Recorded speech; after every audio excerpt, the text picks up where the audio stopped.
जब महिला स्वेटर बुन रही थी, अचानक उसने देखा कि एक नकाबपोश आदमी उसके घर के दरवाजे पर आ गया है। इसने उसे तुरंत भयभीत कर दिया क्योंकि उस समय घर में वह अकेली थी। लेकिन अजीब बात यह है कि जब बदमाश इस घर में घुसा तब तक वह महिला कहीं गायब हो गई, लेकिन जमीन पर गिरे धागे ने बदमाश को सुराग दे दिया। स्पष्ट रूप से महिला सीढ़ियों के सहारे पहले ही दूसरी मंजिल पर भाग गई थी। तभी एक अन्य बदमाश भी मुख्य दरवाजे से अंदर आ गया। जैसे ही उसके साथी ने दूसरी मंजिल की सीढ़ियों की ओर इशारा किया, बदमाश ने हथौड़ा उठाया और धागे का पीछा करते हुए ऊपर चला गया। देखते हुए कि धागा अब बिस्तर के किनारे गिरा हुआ है, वे तुरंत समझ गए कि महिला निश्चित रूप से बिस्तर के नीचे छिप गई है।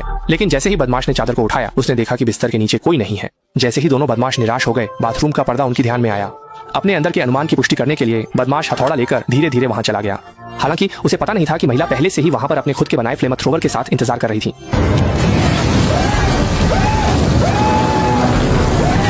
इस तरह बदमाश अचानक आई आग से बिल्कुल चौंक गया।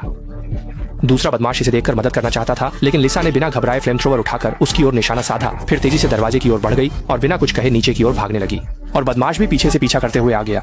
लेकिन इस दौरान लिसा पीछे के बदमाश को देखने में लगी रही और उसने अपने पैरों के नीचे ध्यान नहीं दिया। अगले ही पल अचानक आई हादसे ने लिसा को दर्दनाक तरीके से गिरा दिया, लेकिन उस समय वह बिल्कुल भी हिलने की हिम्मत नहीं कर रही थी, क्योंकि एक पूर्व हत्यारे के रूप में वह अच्छी तरह जानती थी कि उच्च स्तरीय शिकारी अक्सर शिकार के रूप में सामने आते हैं।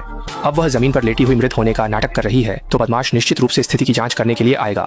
बिल्कुल वैसे ही हुआ। जैसे ही बदमाश ने देखा कि लिसा में कोई हलचल नहीं है, वह बिना कुछ सोचे सीढ़ियों से नीचे आया और उसे पैर से धक्का दिया। लिसा की कोई प्रतिक्रिया न देखकर बदमाश ने सोचा कि वह बेहोश हो गई है, लेकिन अगले ही पल उस पर अचानक हमला हो जाता है। फिर लिसा खड़ी हुई और भागने लगी, लेकिन दूसरे बदमाश ने तुरंत उसका रास्ता रोक लिया। अब लिसा के पास कोई रास्ता नहीं बचा। अब एक बदमाश का चेहरा जल गया था और दूसरे का एक कान काट दिया गया था। उनकी गुस्सा तुरंत ही चरम पर पहुंच गया। अगर उनका मालिक उन्हें लिसा को जिंदा पकड़ने के लिए न कहता, तो बदमाश अब तक लिसा के टुकड़े टुकड़े कर चुके होते। जल्द ही लिसा एक कोने में फंस गई और उसके लिए आगे की स्थिति अनुमानित थी। जैसे जैसे रात का अंधेरा बढ़ा, लिसा को बदमाशों ने जल्दी से गाड़ी में बांध दिया। उसे वापस ले जाने की तैयारी कर रहे थे, लेकिन अचानक वे ज्यादा दूर नहीं गए थे कि पीछे से एक पुलिस की गाड़ी आ गई। असल में बदमाशों की गाड़ी सुबह चोरी की गई थी, जिससे पुलिस का पीछा शुरू हुआ। लेकिन इस समय बदमाश बहुत ज्यादा चिंतित नहीं थे, क्योंकि उनके वाहन में कई हमला राइफल्स थीं। आखिरकार एक पुलिस की गाड़ी में कितने लोग बैठ सकते हैं? पुलिस की गाड़ी को लगातार उनकी तरफ सायरन बजाते देख बदमाशों ने अपनी गाड़ी को मजबूरी में सड़क किनारे रोक दिया, लेकिन वे पहले से ही मुकाबले के लिए तैयार थे। ग्लव बॉक्स में एक 3-8 है। जबकि वे बातचीत कर रहे थे, लिसा ने चुपके से गाड़ी का दरवाजा खोल दिया और तेजी से पुलिस की गाड़ी की ओर भागी। हालांकि उसने पुलिस से मदद नहीं मांगी, बल्कि पीछे की ओर भागने लगी, क्योंकि वह नहीं चाहती थी कि उसे गोलियों से छलनी कर दिया जाए। जैसे ही पुलिसकर्मी ने प्रतिक्रिया देने की कोशिश की, बदमाश राइफल लेकर गाड़ी से उतर गए और एक पुलिसकर्मी को तुरंत मार दिया। दूसरे पुलिसकर्मी ने यह देखकर तुरंत गाड़ी के दरवाजे के पीछे छुपकर उच्च अधिकारियों को हमले की सूचना दी। लेकिन बदमाश ने इस पुलिसकर्मी को नहीं छोड़ने का इरादा किया और पुलिस की गाड़ी की ओर बढ़ गए। लेकिन जब वे पुलिस की गाड़ी के पास पहुंचे, उन्होंने देखा कि वह पुलिसकर्मी पहले ही जंगल में भाग चुका था और कहीं गायब हो गया था। कुछ ही देर में पुलिसकर्मी भागते भागते एक जगमगाती सुविधा स्टोर तक पहुंचा और संयोग से वहां उसे भागती हुई लिसा भी मिल गई। लेकिन लिसा ने उससे बात नहीं की, बल्कि जल्दी से सुविधा स्टोर के अंदर छुप गई, क्योंकि उसे पता था कि बदमाश जल्दी ही वहां आएंगे। ठीक वैसे ही हुआ। जैसे ही पुलिसकर्मी बाहर बंदूक लेकर खड़ा होकर देख रहा था, उसकी टांग पर अंधेरे से एक गोली लग गई।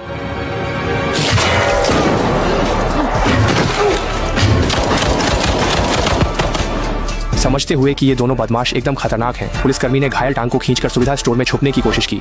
बाहर बंदूकधारी बदमाशों की आवाज सुनकर ड्यूटी पर तैनात स्टोर कर्मचारी भी तेजी से काउंटर के नीचे छुप गया। क्या कोई फर्स्ट एड किट है?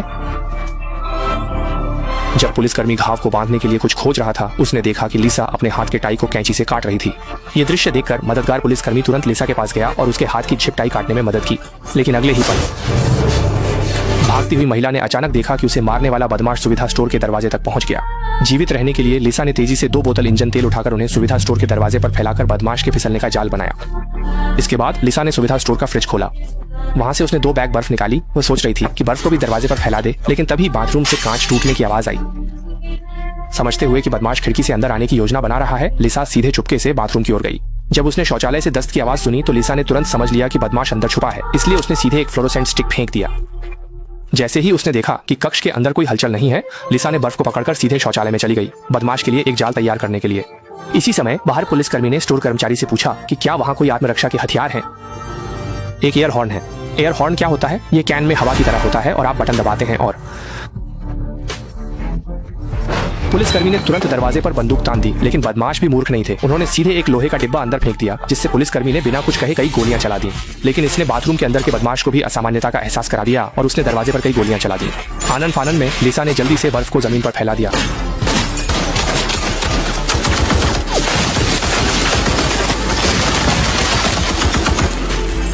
जैसे ही बाहर की गोलियों की आवाज अचानक रुक गई, बदमाश ने भी दरवाजा खोलकर बाहर आ गया। इस बीच लिसा पहले से ही काफी देर से इंतजार कर रही थी, इसका किसी को अंदाजा ही नहीं था। उसने सीधे बर्फ के टुकड़ों का उपयोग कर इस अपराधी को उत्तर पश्चिम भेज दिया। आदमी ने अचानक भयभीत होकर देखा कि एक हथियारबंद अपराधी ने सुविधा स्टोर में घुसपैठ की है। उसने कोई हलचल नहीं की, बल्कि जानबूझकर चुपचाप रहा ताकि हत्यारा पास आकर उसे पूरी तरह चौंका सके। उसी समय सुविधा स्टोर का कर्मचारी बर्दाश्त नहीं कर सका और सीधे एक एयर हॉर्न निकालकर उसे डराने लगा। लेकिन इससे कर्मचारी को मौके पर ही गोलियों की बौछार से खत्म कर दिया गया। इस बीच पुलिस अधिकारी ने तुरंत बंदूक उठा लिया, लेकिन अपराधी की त्वरित प्रतिक्रिया ने एक छलांग में गोली को आसानी से चकमा दे दिया। और इस समय पुलिस अधिकारी की बंदूक में भी गोलियां नहीं थीं। जैसे ही अपराधी ने दीवार पर लटके एक परावर्तक दर्पण को देखा, उसने तुरंत पुलिस अधिकारी से निपटने का उपाय सोचा और सीधे दर्पण को बाहर की ओर कर दिया। पुलिस अधिकारी की स्थिति को खोजने लगा, यह मानते हुए कि यह अपराधी कोई राजा था, लेकिन वह केवल आगे की ओर देखता रहा और अपने पीछे बिल्कुल भी ध्यान नहीं दिया। अगले ही पल लिसा पीछे से आकर मार दी। उसी समय उसने इस अपराधी को मारकर जमीन पर गिरा दिया। यह दृश्य देखकर एक हत्यारे के रूप में लिसा ने अनायास ही जमीन पर पड़ी बंदूक उठा ली ताकि वह गोली चला सके, लेकिन उसने सोचा कि इस समय पुलिस अधिकारी अभी भी सुविधा स्टोर में है। वह तुरंत गोली चलाने की हिम्मत नहीं जुटा पाई और जल्दी से घायल पुलिस अधिकारी के पास दौड़ गई। इस समय पुलिस अधिकारी की टांग से काफी खून बह रहा था। उसने तुरंत समझा कि पुलिस अधिकारी की टांग में गोली ने बड़ी धमनी को चोट पहुंचाई है। पुलिस अधिकारी का खून अधिक न बह जाए, इसके लिए लिसा ने बिना कुछ कहे एक लकड़ी की छड़ी पुलिस अधिकारी के पट्टे में डाल दी, फिर उसे कुछ घुमाकर कस दिया और अंत में टेप से लकड़ी की छड़ी को मजबूती से बांध दिया। इस तरह से खून को पूरी तरह से रोका जा सकता है। तुम ठीक हो जाओगे। दूसरा व्यक्ति कहाँ है? सामने के दरवाजे के पास, सांस लो। ये सुनकर लिसा जल्दी से उठी और दरवाजे पर खड़े अपराधी की जांच की, लेकिन उसने देखा कि अपराधी न जाने कब गायब हो गया।